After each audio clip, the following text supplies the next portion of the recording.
So how you will validate your logs?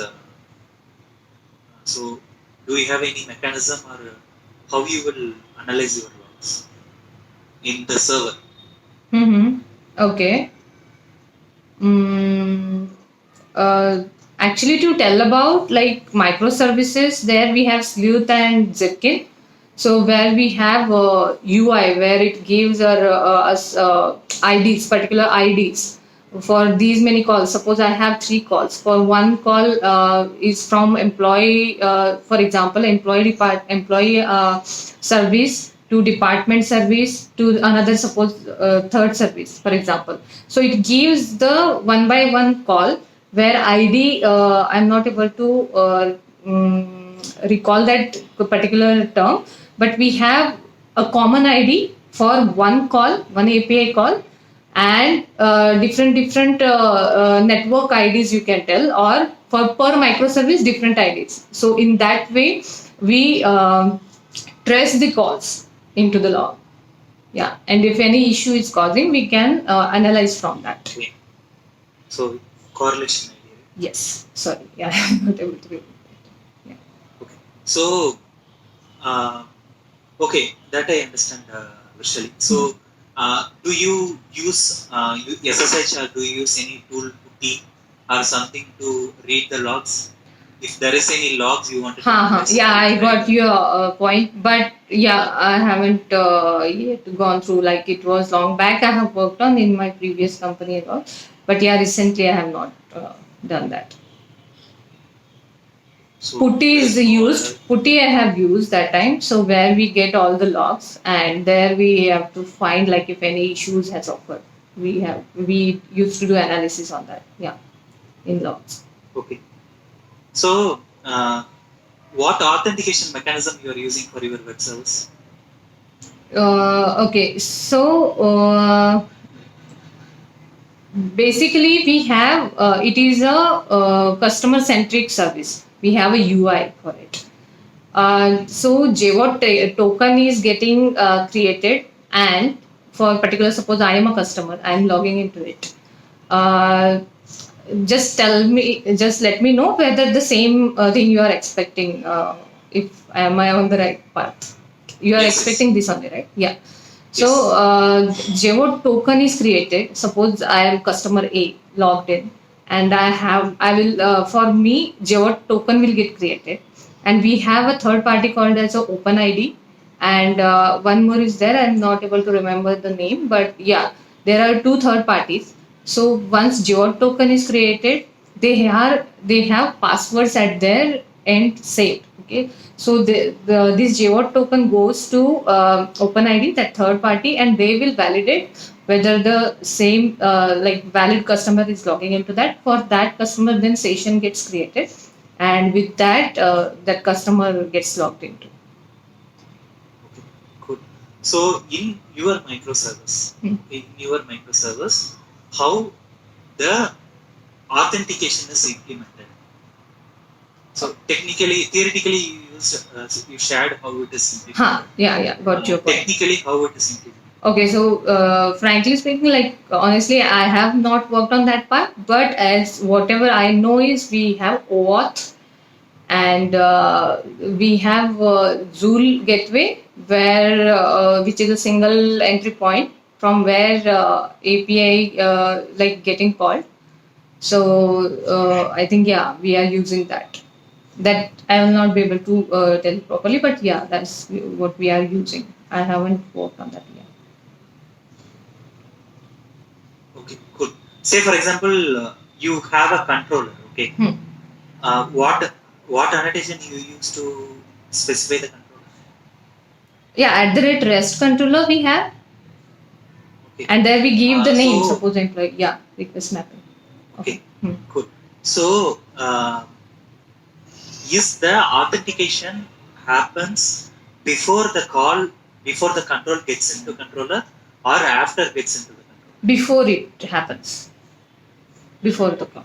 Can you remember what annotation it used to specify to share it to the Spring Boot? This is the authentication. Yeah, I got your point. but yeah, at this moment, I'm not able to recall. Yeah, I got your point, like what you are asking. Yeah, I got you. Okay. What is filter in Spring Boot? Filter concept. In Spring Boot. Uh, Mm-hmm. Mm, no, sorry.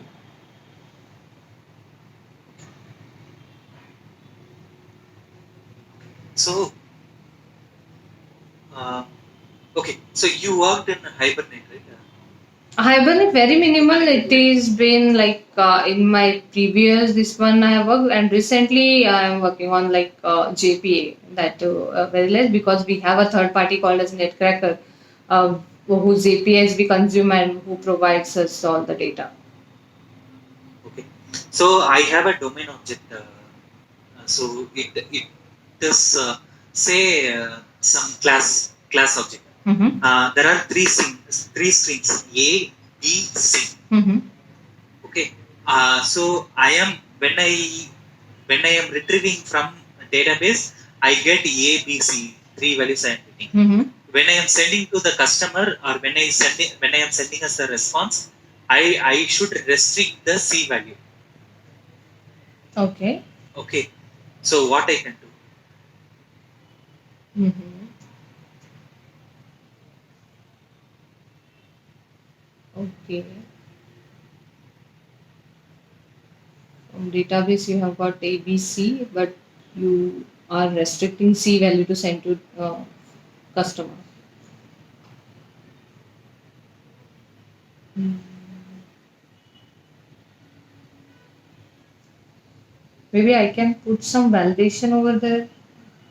Uh, I think I'm not sure. A validation is something for input data we can put. DB data is already our data, right?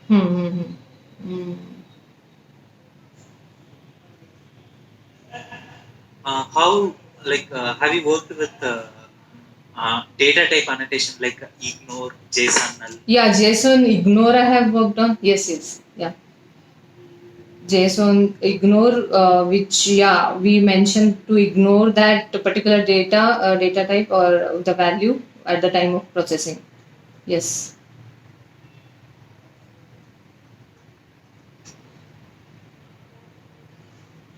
Okay, so uh, we have a stream, right, in Java 8. So you have specified you worked in Java 8. Yes. So what is the advantage of stream?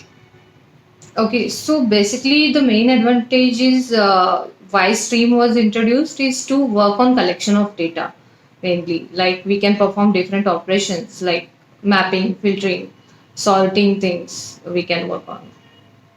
So that's the main advantage I can see in Stream.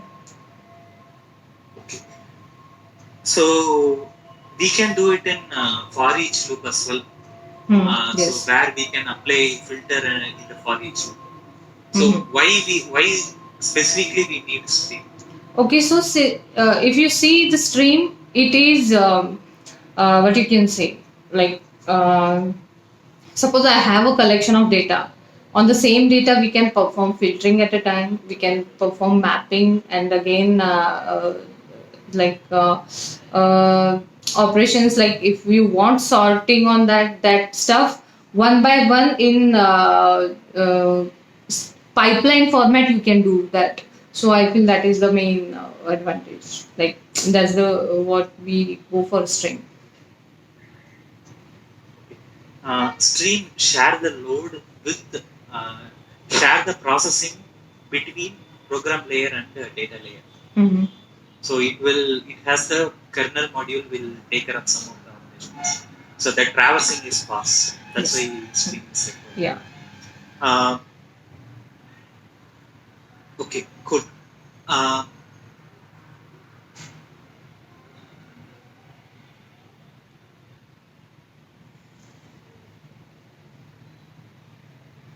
okay. Say you have a post call. You have a post call. In the JSON, in the object which customer is passing, they are not adding one field. Okay, Mhm. they are missing one a mandatory field. Okay. Okay, Okay. so where it is handled and how and what response you will send. Okay. So mainly for that we'll get parsing exception.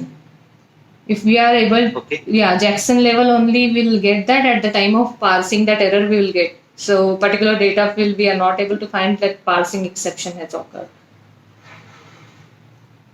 okay, where it will occur before controller or after getting into the controller. At the time of object mapping, it occurs. At the time of controller level only, I will, yeah, that level only will get it.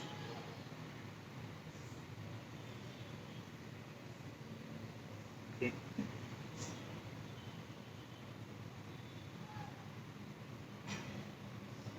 okay.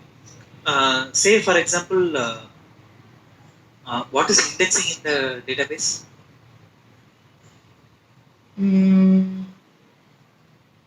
So as I told you, very recently I haven't worked, so I'm not that much on that Okay, database part. so Yeah. recently you worked mostly on program layer. Yeah, it's been 2 years. Like I'm into this project, and it's totally on. As I told you, we have a third party whose APIs we consume, and we work on that. Okay, so you simply design the Java code alone.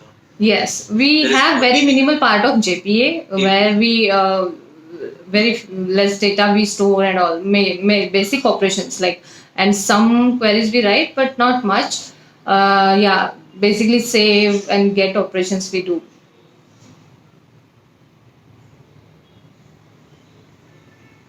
Okay, so you use database to save and to get perform queries. Yeah, very less. That's what I told you. Like there are different modules, and mainly I am working on sales module, and mostly in customer module we are doing these operations, not in sales module. And whenever some defect we used to get, then only I get opportunity to work on that.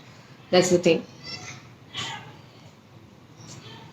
But yeah, I had to explore on that part much. Hmm. Okay, okay, Shali. So I am writing a code, Shali. So I'm writing a code. I am generating a report of entire web app running. Okay, so it will be a big report. Mm-hmm. So I have to generate the report in the string and either print it in the log or some other text file. So say HTML file. Mm-hmm. Okay, so I used concatenation match. Say for example, I created a result string in the beginning, and I continuously using result equal to result plus whatever string I wanted to append. Okay. Okay. So how uh, how it will so if I create the PR, so will you approve it? What is the code design in it, and is it correct? I think if you are creating string, I will definitely will not approve, because when you are concatenating, each time the new object is getting created. So unnecessarily, like unreferenced object even you are trying to create.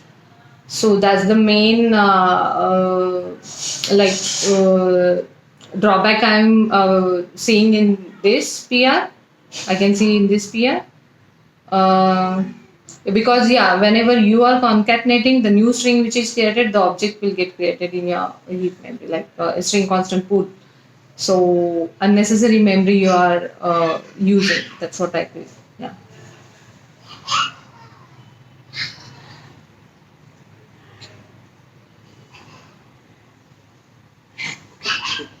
Um,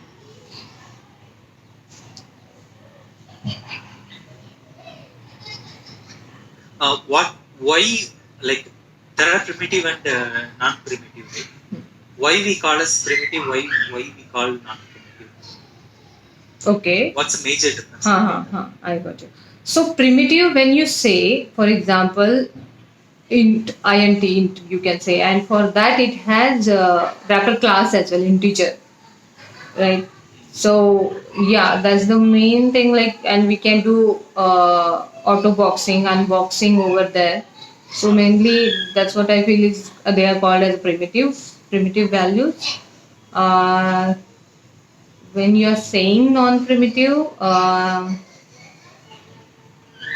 yeah, string is non-primitive. What I think I guess string is non-primitive. I'm not sure. Like that is a okay. Mm, yeah, there is one point which we can differentiate with.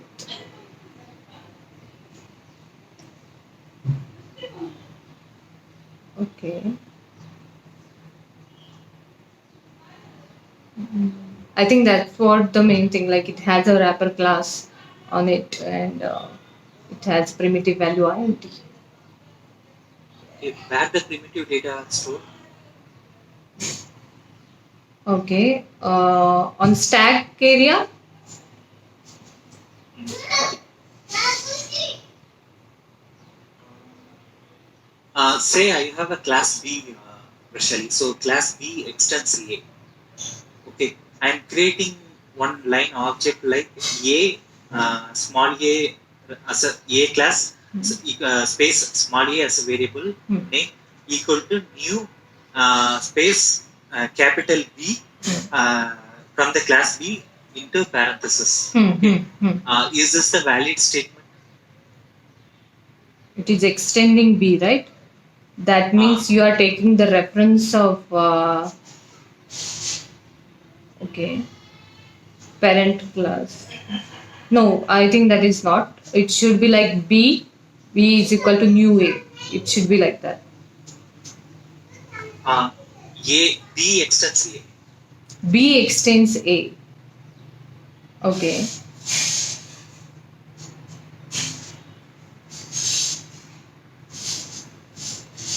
Okay.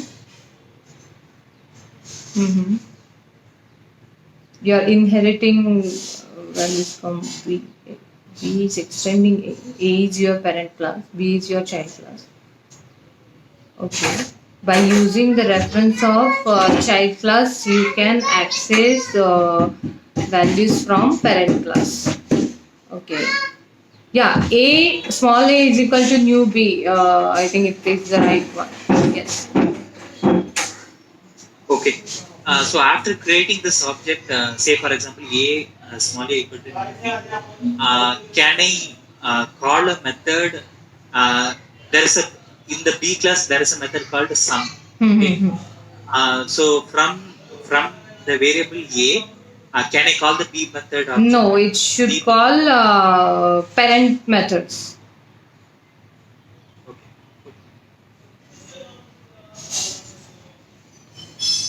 Okay. Okay. Have you heard about partition concept in the DBA? No, honestly. Partition. No. So, have you worked with Python or some other scripting tools? No.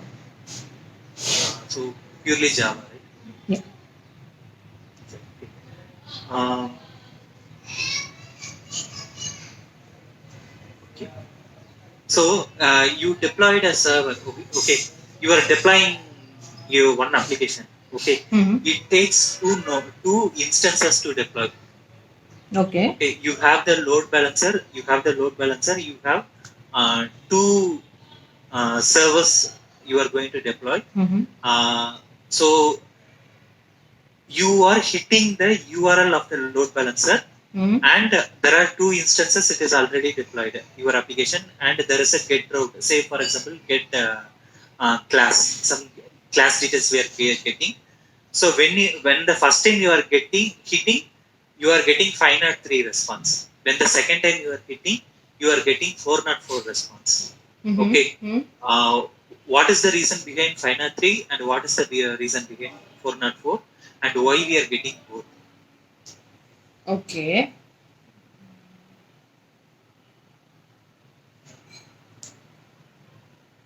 Okay. We have two instances.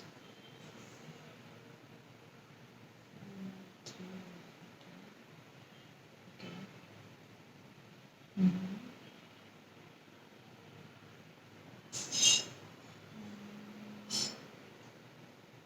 404 is basically not found exception, it is? This one. I think in load balancer it is like round robin on like on that basis it calls the instances. I'm not sure about 503, but 404 is when you are trying to get instance of one instance one, but you are not able to find it. I think due to that we get 404. 503, I'm not sure. Okay.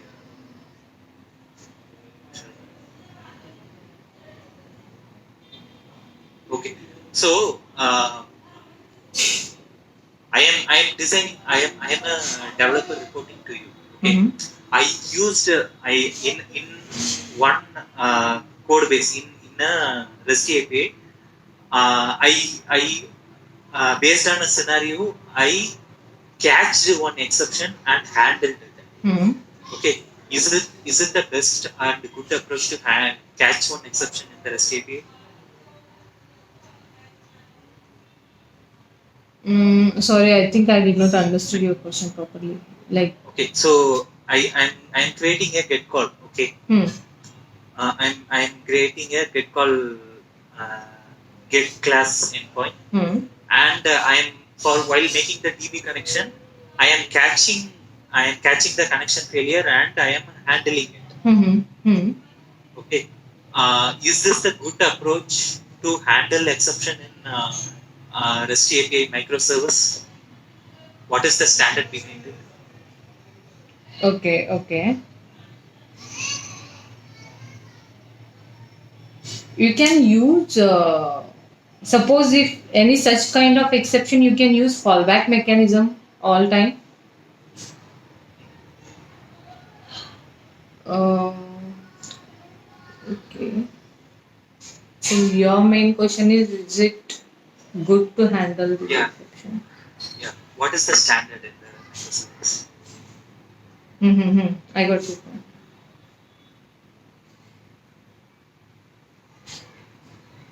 Okay. So main thing is the what we have in microservices. Like suppose we have two microservices and they are interdependent, and suppose microservice two is not able to or having some issues. It is always a good approach to have a fallback mechanism, so that another service should not go down due to one other service.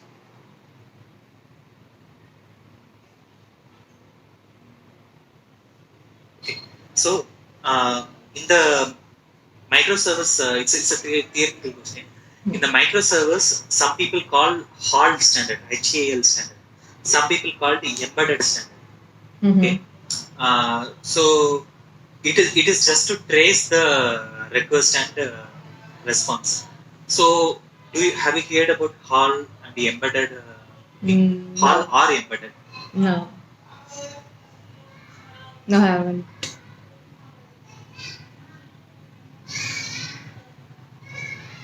Okay, so you used word.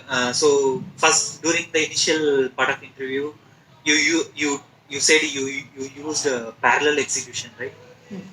What object you used? What technology you used? Fork join pool we have used fork join pool.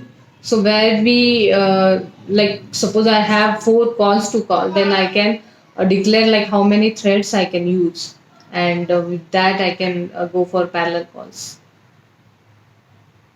Okay, you manually implemented. So you manually created 4 threads and you created a join method. Correct. Yes. Because I have a number of calls already defined. I know like how many calls I have to do.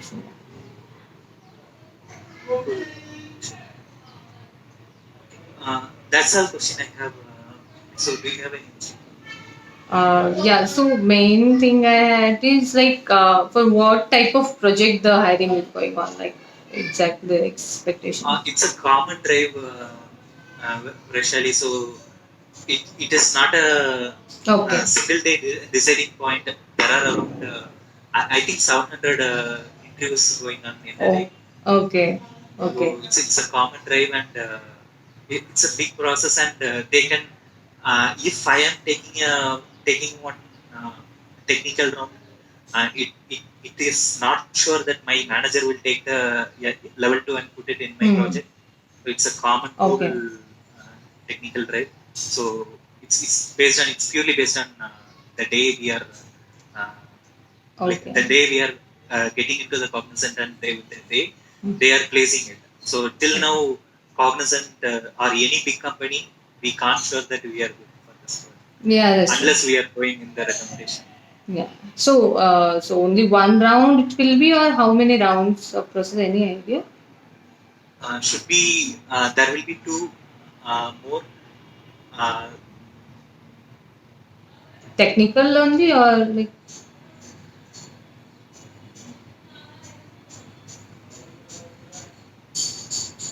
Hello, I think I lost you.